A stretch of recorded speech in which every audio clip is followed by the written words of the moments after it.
Hello everyone, welcome back to my channel Ratna Mondal. তোমরা সকলে কেমন আছো অবশ্যই কমেন্টে জানিও। আর আমি তোমাদের সকলের প্রিয় রত্না।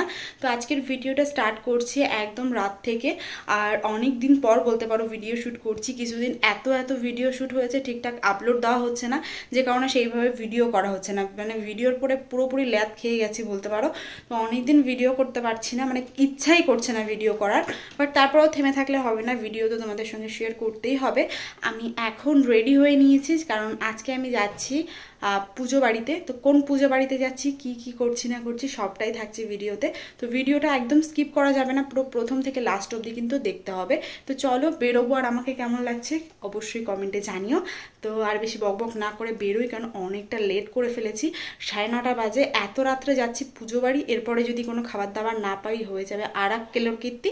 তার থেকে চলো আর বেশি ভাট না বকে এখন একবারে বেরোই, দেন তোমাদের সঙ্গে দেখা হচ্ছে। আজকের ভিডিওটা হতে চলেছে অনেকটা ইন্টারেস্টিং। দেখতেই পারছো, রাত্রি 9:30টার সময় আমরা কি না যাচ্ছি পুজো বাড়ি। মানে কোনো মানে হয় বলো দেখি? বাট কিছু করার নেই তো। আমরা যদি এই টাইমটায় না বেরোই তাহলে যে আমাদের অনেকটা প্রবলেম হয়ে যাবে। হ্যাঁ, ঠিকই শুনছো, অনেকটাই প্রবলেম হয়ে যাবে। তাই আমি এই টাইমটাই প্রেফার করলাম। দেখো, যেহেতু আমাকে বাড়ির থেকে ইনভাইট করেছে, এবার আমার তো কোনোভাবেই হচ্ছে নিমন্ত্রণটা তো রক্ষা করতেই হবে বলো। এবার নিমন্ত্রণ রক্ষা করতে গিয়ে যদি আমার একটু লেট হয়ে যায়, তাহলে সেটা কি আমার দোষ বলো দেখি? আমি জানি এটা আমার দোষ না, তোমাদের কি মনে হয় সেটাও জানিও। আর পুজো বাড়িতে একটু রাত করেই যেতে হয়। এবার দেখো, প্রবলেম যেহেতু হয়ে গেছে, তখন তো নতুন করে আর কিছু করার নেই, তাই না বলো? এবার এইরকম একটা ওয়েদার, আর এইরকম একটা ওয়েদারে বিশ্বাস করো গাড়ি চালাতে যে কি মজা লাগছিল কি বলবো। কিছুদিন পরেই কিন্তু আমাদের গরমকাল, আর গরমকালে এই যে কি সুন্দর আম, মানে জাম, কি বলবো, মারাত্মক ভাল লাগে কিন্তু আমার। তোমাদের কার কার আম মাখা খেতে ভাল লাগে কমেন্ট করো তাড়াতাড়ি। দেখো কি সুন্দর চারিদিকের ওয়েদার, দেখেছো? হ্যাঁ হ্যাঁ হ্যাঁ, এই রাত্রেবেলা ল্যাম্পপোস্ট ছাড়া আর কিছু আমি দেখাতে পারছি না তোমাদের সঙ্গে, কারণ রাত হয়ে গেছে। তো এত রাত্রের মধ্যে আমি গাড়ি চালিয়ে যাচ্ছি, নিজেকে নিজেই দেখতে পারছি না। তো তোমরাই বলো আমি কি করে তোমাদের ব্যাকগ্রাউন্ড শেয়ার করব। আর আমার ভিডিও কোয়ালিটিটা যে কতটা ভালো সেটা নতুন করে আর তোমাদের আমার বোঝাতে হবে না। তোমরা আশা করি সবটাই জানো যে আমার ভিডিওটা কেমন কোয়ালিটি। দেখতেই পারছো আমরা অনেকটা জলদি যাচ্ছি, কারণ আমাদের কিন্তু পুজো বাড়ির থেকে বাড়িতেও ফিরতে হবে। দেন আবারও কত কাজ। কিন্তু মা যেহেতু ডেকেছে পুজো বাড়ি, আমি তো মানে যাবই, মানে আমাকে কেউই ধরে আটকাতে পারবে না। তো দেখো, এই রাস্তাটা পুরোপুরি ফাঁকা ছিল। অনেকটা ভয়ও করছিল যে এত রাত্রে গাড়ি চালিয়ে যাচ্ছি, তবুও মা ভাই সঙ্গে ছিল বলে একটু ভয়টা কম লাগছে। তো ফাইনালি আমরা চলে এলাম পুজো বাড়িতে। তো চলো পুজো বাড়িতে গিয়ে কি কি হয় না হয় সবটাই শেয়ার করব তোমাদের সঙ্গে। তার আগে চলো তোমাদের সঙ্গে এক ঝলকে একটু মাকে দেখিয়ে নিই। এই যে মা দেখতে পাচ্ছ, আজকে মায়ের দরুনে কিন্তু এখানে।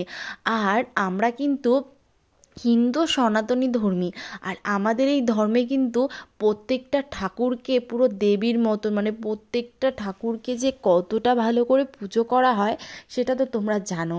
12 মাসে 13 পার্বণ হয় আমাদের বাঙালিদের, জানো তো? এখন মানে কোনো সিচুয়েশন নেই তার মধ্যেই, দেখেছো, কোনো রকম কারণ নেই তার মধ্যে কিন্তু পুজো। হ্যাঁ, আমাদের 12 মাসে 13 পার্বণ কিন্তু লেগেই থাকে। তো মায়ের কাছে অনেকটা ভক্তি করে মাকে ডাকছি, মা একটু আমার দিকে তাকাও, একটু আমাকে দেখো মা, প্লিজ একটু দেখো, একটুখানি দেখো। তো এই বলে কিন্তু মায়ের কাছে প্রে করছিলাম। অনেকটা টাইম এখানে ওয়েট করলাম আমরা, কারণ হচ্ছে মাকে দেখতে এতটা সুন্দর লাগছিল যে মায়ের দিক থেকে চোখটা আমি ফেরাতেই পারছি না। তোমরা তো কমেন্ট করে 100 বার জানাবে যে এই পুজোটা কী পুজো, মানে এটা কী পুজো, মানে কালী পুজোরও তো ভাগ থাকে, তো এটা কী কালী পুজো, প্লিজ কমেন্ট করো। এইদিকে আমার ভাই অফ ক্যামেরায় যে কি করে সেটা নতুন করে আর তোমাদের সাথে শেয়ার করার নেই, দেখো একটু জাস্ট। এদিকে কিন্তু আমি খেতে বসে গেছি। হ্যাঁ, খাবার দাবারটা দারুণ ছিল। খাওয়া দাওয়া হয়ে গেছে, এখন বসে কি ঢোল পেটাবো বলো তো? এই কারণে এখন আমাদের চলে যেতে হচ্ছে বাড়ির দিকে। আর বাড়ির দিকে যাওয়ার পথে গাইস কি ঝামেলা করলো আমার ভাই আমার সঙ্গে, জাস্ট দেখো। ও এমন একটা ভাব করে যে ও কিছুই জানে না, কিছুই বোঝে না, কিন্তু বিশ্বাস করো ও যে কতটা আমার ব্রেনটা নষ্ট করে দেয় সেটা শুধুমাত্র ও জানে। আমি একটা চাদর নিয়ে এসেছিলাম, কারণ আমি জানি ঠান্ডা লাগবে।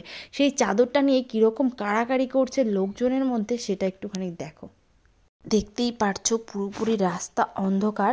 এই অন্ধকারের রাস্তার মধ্যে দিয়ে আমাদের নাকি গাড়ি চালিয়ে যেতে হবে, জাস্ট একটু ভাবো। আর আমি তো ভাইকে বলেই দিয়েছি পুরোপুরি গাড়িটা তুই ঘোরাবি, আমি ঠান্ডার মধ্যে ঘোরাতে পারবো না। এখন ওয়েদারটা যে এতটা বাজে গাইস, কি বলবো, না ঝড় না বৃষ্টি না গরম না ঠান্ডা, খাওয়া দাওয়ার পরে যে এত অস্বস্তি লাগছিল কি বলবো। আর এতটা রাস্তা গাড়ি চালিয়ে আসতে হবে এটা ভেবে আমার আরও বেশি ইরিটেশন হচ্ছিল, যে বলো ভাই কম রাস্তা, এতটা রাস্তা কি করে গাড়ি চালিয়ে আসবো বলো দেখি। কিন্তু কিছু করার নেই, এই গাড়ি নিয়ে যখন বেরিয়েছি আসতে তো হবেই বলো চালিয়ে। তো সেই কারণে কিন্তু খুব জোরে জোরে গাড়ি চালিয়ে যাচ্ছি। আর এদিকে দেখো পুরোপুরি সবাই ঘুমিয়ে পড়েছে, আমরা বাদ দিয়ে সবাই ঘুমিয়ে পড়েছে। কারণ এত রাত্রিতে থোড়ি না কেউ জেগে বসে এখানে পাহারা দেবে বলো।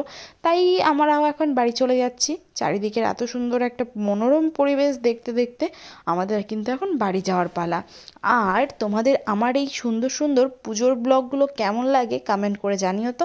আর একটা কথা, যদি তোমরা নতুন কোনো টপিক্সের উপর ভিডিও দেখতে চাও, প্র্যাঙ্ক ভিডিও হোক, ফ্রুট ব্লগ হোক, সে যেটাই হোক না কেন, তোমাদের মনে যদি কখনো মনে হয় দিভাইকে এই কোয়েশ্চেনটা করব, তাহলে কিন্তু নির্দ্বিধায় আমাকে করবে, নির্দ্বিধায় আমাকে বলবে যে তোমাদের কি কোয়ালিটি লাগবে, কি ধরনের ভিডিও লাগবে। আমি চেষ্টা করব সেগুলো তোমাদের সঙ্গে শেয়ার করা। দেখো তোমাদের সঙ্গে কথা বলতে বলতে কখন যে বাড়িতে চলে এসেছি সেটাই বুঝতে পারলাম না।